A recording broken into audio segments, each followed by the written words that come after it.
Well, good evening and good to be back with you on Geelong Newsbeat. You've probably picked up by now that Pope Benedict is in Australia, Sydney this week, culminating in the final Mass next weekend. I suppose the focus that comes with a papal visit on the Catholic Church, and obviously I'm part of that here in Geelong, is a focus which prompts different reactions from people. Obviously there are areas of people's disagreement in terms of belief, in terms of maybe of practice and so on. But overall it's been quite fascinating, the attention that the general population and in particular the media gives to the visit of a pope, and occasionally from time to time puts on the contribution that the Catholic Church makes to society. And without turning this little spot of Geelong Newsbeat into a commercial break for the Catholic Church, obviously I'm part of the way in which it operates. It's an important part not only of my life but of many people in the Geelong and the surrounding region. But I suppose the key thing to focus on is the sense of goodwill that comes with celebrations like World Youth Day here in Geelong.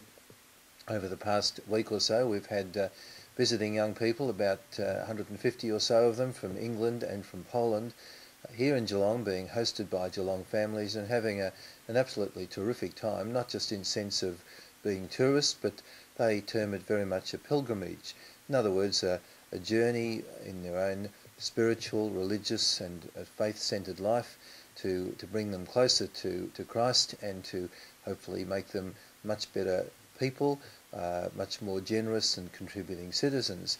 And I suppose that's where one area of the Church's work, and I mean that in the broad sense of all of the churches, often goes maybe unnoticed, certainly underestimated in large degree, because a lot of the Church's best work is just done on a quiet personal level. We have terrific organisations which give great help to underprivileged countries, to people in need within our own community, but a lot of help is given on a very more personal level, and it's perhaps that particular emphasis that I'd like to mention, as I say, not as an advertorial, but just as maybe something of awareness, that one of the key things about the Church's message is that each week, whether it's people in church, whether it's people reading church newsletters or publications, the overriding theme of all that is to be more caring, more generous, more helpful, more understanding, more compassionate people.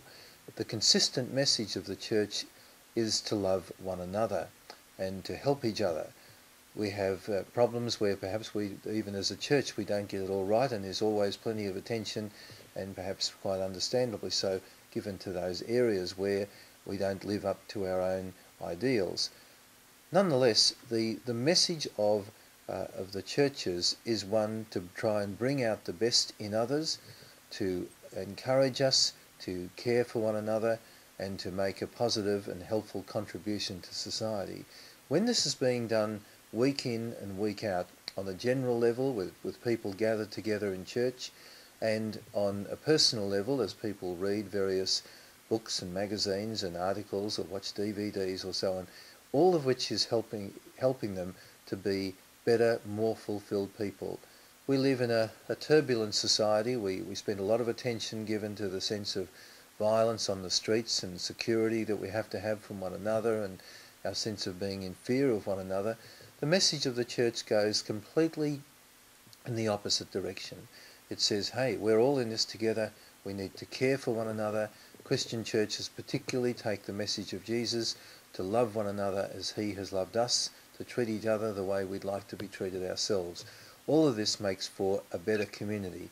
And maybe with this visit of Pope Pope Benedict, nearly got myself back a bit. I should know who the Pope is by now, and me of all people, I guess. The visit of Pope Benedict can be a way in which we focus very much on the valuable contribution that the Church makes to our society. There'll always be the negatives, there'll always be the shortfalls. As human beings, we never get it completely right. But as churches, as Christian people, and as people who follow God and trying to make a better way of life for all of us, maybe there's a lot to be said for the contribution that the churches make. And let's hope that this World Youth Day and the visit of Pope Benedict, got it right that time, will be a very valuable and happy time for all Australians, not just Catholics, not just Christians, but for all of us as citizens of this wonderful country. Good to be with you on Geelong Newsbeat.